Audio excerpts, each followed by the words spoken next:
कोई कोई जाने मेरा सत्य चित आनंद रूप, कोई कोई जाने मेरा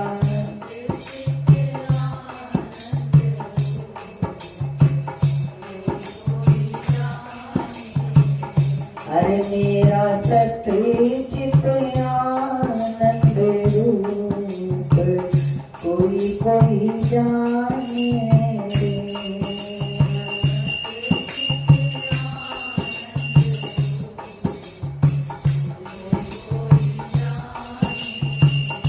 अरे मेरा सत्य चित आनंद रूप, कोई कोई जाने मेरा सत्य चित आनंद रूप, कोई कोई जाने मेरा सत्य चित आनंद रूप, कोई कोई जाने मेरा सत्य चित आनंद रूप, कोई कोई जाने मेरा सत्य चित आनंद रूप, ओ मेरा सत्य चित आनंद रूप,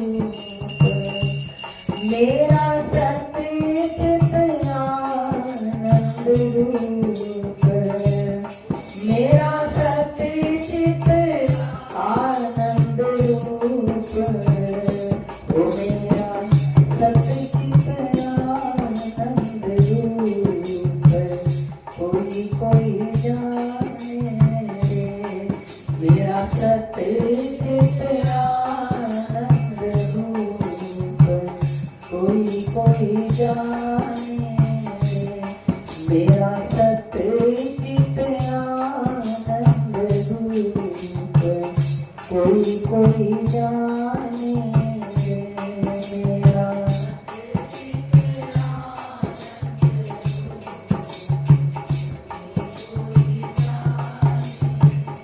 ओ मेरा सत्य चित आनंद रूप, मेरा सत्य चित आनंद रूप, मेरा सत्य चित आनंद रूप, कोई कोई जाने मेरा सत्य चित आनंद रूप, कोई कोई जाने मेरा सत्य चित आनंद रूप, कोई कोई जाने।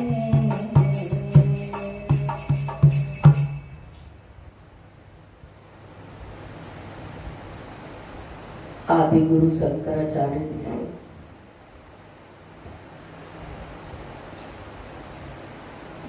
उनके परम शिष्य अनेक प्रश्न करते हुए आगे कहते हैं कि हे गुरुदेव, मैं आपसे ये जानना चाहता हूं कि के हेतवे ब्रह्म गतेस्तु सन्ति,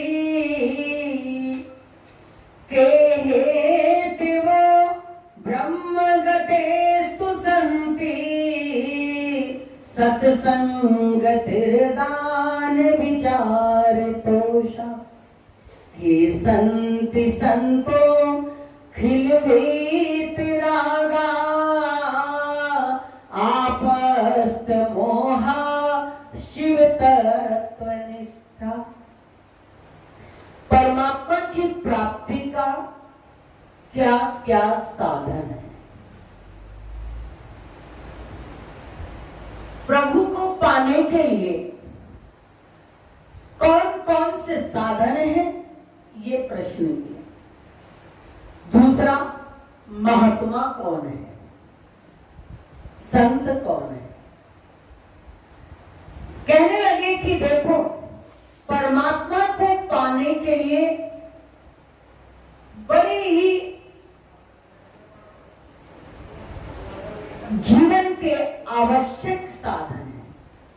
उनका नाम है, पहला है सत्संग। अगर प्रभु को पाना चाहते हो तो नित्य सत्संग करो। दूसरा साधन है सात्विक दान। जीवन के अंदर सात्विक दान उसे कहते हैं जो कि निष्काम हो, जिसमें किसी प्रकार की कोई भी कामना ना हो, किसी प्रकार की कोई भी इच्छा ना हो, वो दान केवल अपने कल्याण के हेतु किया हुआ हो। तीसरा साधन है परमेश्वर के स्वरूप का मनन।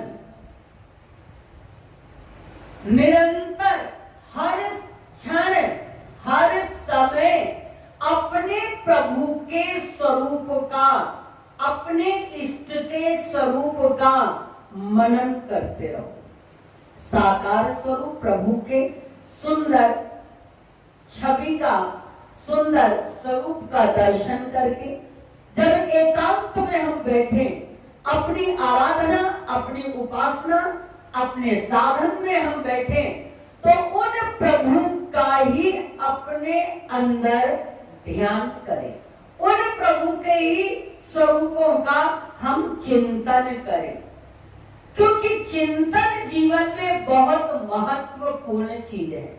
मनन जीवन में बहुत महत्वपूर्ण एक साधन है, क्योंकि चिंतन ही हमारी बुद्धि को बिगाड़ देता है, चिंतन ही हमारे मन को बिगाड़ देता है, चिंतन ही हमारे व्यवहार को बिगाड़ देता है।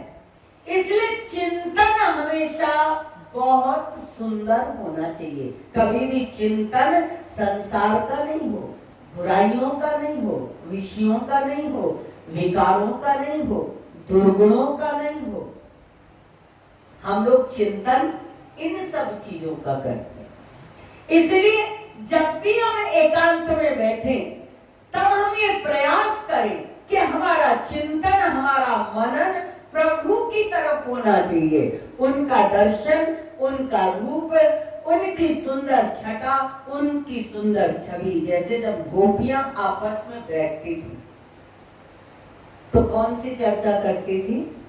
कृष्ण का चिंतन करती, और चिंतन करते करते करते करते इतना इतना लय हो जाती थी, इतना तन्मय हो जाती थी कि यहाँ तक कहा गया है कि कभी कभी वो अपने आप में ये सोचती थी मैं श्याम हो गई।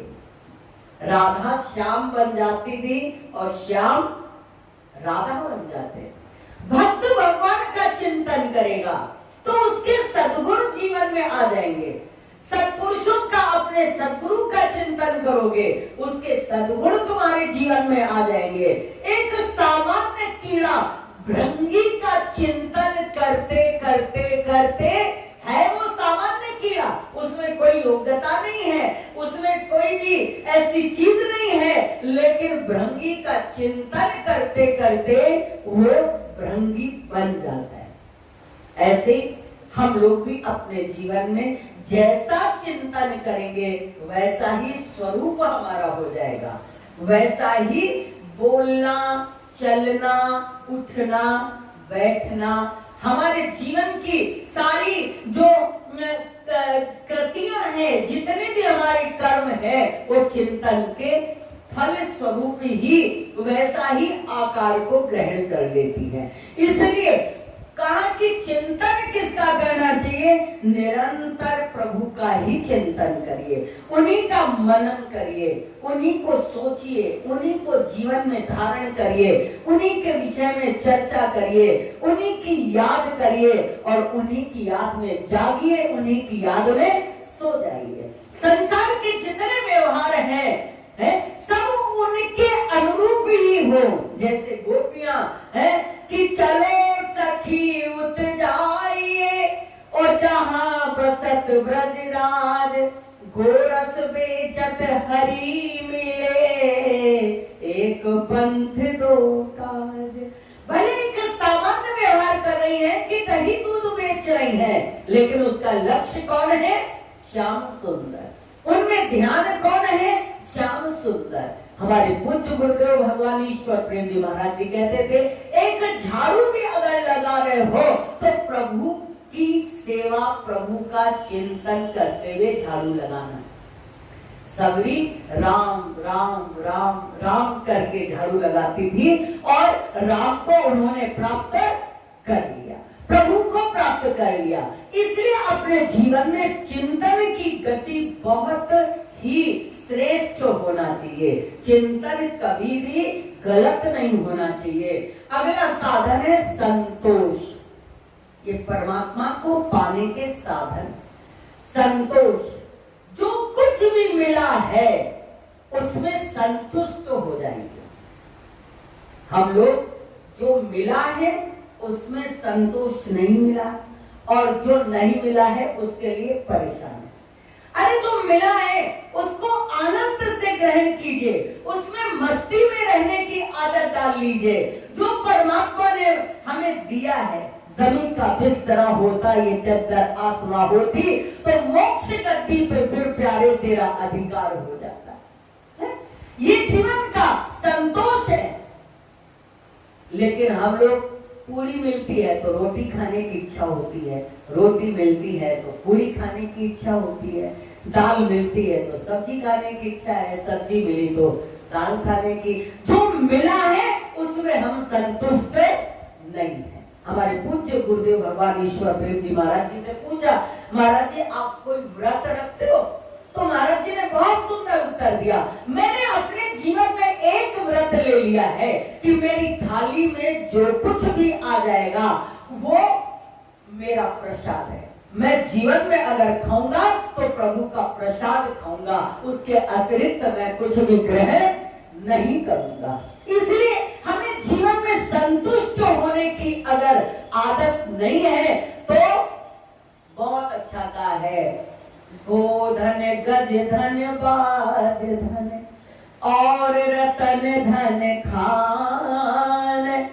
बहुत सारे गौ प्राप्त हो जाए, वो धन भी एक धन है। हाथी प्राप्त हो जाए, गज धन भी प्राप्त हो जाए, संसार के अनेक पदार्थ प्राप्त हो जाए, लेकिन फिर भी आदमी की तृष्णा समाप्त नहीं होती है, असंतोष जीवन का समाप्त नहीं होता है। और लेकिन जब आवे संतोष धन तो सब धन धूरी समान। जब संतोष रूपी धन आता है तो हर धन धूल के समान हो जाता है, उसका कोई हमारे जीवन में महत्व नहीं रह जाता है। बोले ये साधन है परमात्मा को पाने का। पहला साधन है सत्संग, दूसरा साधन है सात्विक दान, तीसरा साधन है ईश्वर के, परमेश्वर के स्वरूप का मनन, उनका चिंतन, और चौथा साधन है संतोष। बोले महात्मा कौन है महाराज? महात्मा किसे कहते हैं? किसी वस्त्र का नाम महात्मा है, किसी माला का नाम महात्मा है, किसी तिलक का नाम महात्मा है, किसी संप्रदाय का नाम महात्मा है, किसी मत का नाम महात्मा है? बोले नहीं, सबसे बड़ा महात्मा कौन है? संपूर्ण संसार में संपूर्ण संसार में जिनकी आसक्ति नष्ट हो गई, जिनकी आसक्ति नष्ट हो गई, जिनका अज्ञान नष्ट हो चुका है, जो कल्याण स्वरूप परमात्मा तत्व में स्थित है, वही महात्मा है। आसक्ति का समाप्त हो जाना और अज्ञान का नाश हो जाना और परमात्मा तत्व में स्थित हो जाना, शिव तत्व में, आत्म तत्व में स्थित हो जाना। अहम सच्चिदानंद स्वरूप, शिवोहम शिवोहम। निरंतर हम इस भाव में ओतप्रोत रहे, मैं कौन हूं। आदि गुरु शंकराचार्य जब गोविंद पाद के पास मिलने गए हैं तो अंदर से उन्होंने पूछा, वो किसी से भी मिलते नहीं थे, एक सवाल अंदर से पूछते थे, कौन हो? तो हर जाने वाला अपना परिचय देता था कि मैं ये हूं, यहां से आया हूं, मेरा नाम ये है, मेरे माता ये हैं, मेरे पिता ये हैं, मेरे सखा ये हैं, मेरा परिवार ये। तो गोविंद पाद किसी से मिलते ही नहीं थे, अपनी गुफा खोलते ही नहीं, लोग वापस चले जाते। जब आदिगुरु शंकराचार्य जी पहुंचे, सुना कि इतने उच्च कोटि के महापुरुष हैं, सिद्ध पुरुष हैं, तो वो भी पहुंचे मिलने। जब पहुंचे तो अंदर से उन्होंने पूछा, को हम? तो बाहर से आवाज आई, सोहम। बोले, गुरुदेव ने सोचा आ गया, जिसको मैं ढूंढ रहा था वो आ गया। सदगुरु ने एक उच्च कोटि का शिष्य अपने जीवन में खोजता है कि जिसको वो अपना धन दे दे, जिसको वो अनुभूति करा दे, जिसको वो अपनी विद्या का ट्रांसफर कर दे। है? शिष्य नहीं मिलता, भीड़ मिलती है लेकिन शिष्य नहीं मिलता। शिष्य बिरला कोई होता है। को हम? तो बोले सोहम। द्वार उन्होंने खोल दिए, मैं आपकी ही प्रतीक्षा कर रहा हूं। तो हमेशा उस तत्व में हमारी निष्ठा हो, सो हम के भाव में हम निरंतर रहें, ये अभ्यास करें कि मैं मन नहीं, मैं बुद्धि नहीं, मैं चित्त नहीं, मैं अहंकार नहीं, मैं इंद्रिय नहीं है, मैं कोई भी विकार नहीं हूं, मैं सच्चिदानंद स्वरूप हूं। शिवोहम शिवोहम शिवोहम शिवोहम, सोहम सोहम सोहम, वही महात्मा है, इसी का नाम महात्मा है। बड़ा सुंदर उत्तर देते हुए, के ब्रह्म गतेस्तु संति सत्संगतिर्दान विचार तोषा, के संति संतो खिल भीत रागा, आपस्त मोहा शिव तत्व निष्ठा। निरंतर शिव तत्व में निष्ठा रखते हुए, चिंतन करते हुए, उस भाव में ओतप्रोत होते हुए अपने जीवन को सार्थक करें, अपने जीवन को धन्य बनाएं। बोलो सच्चिदानंद भगवान की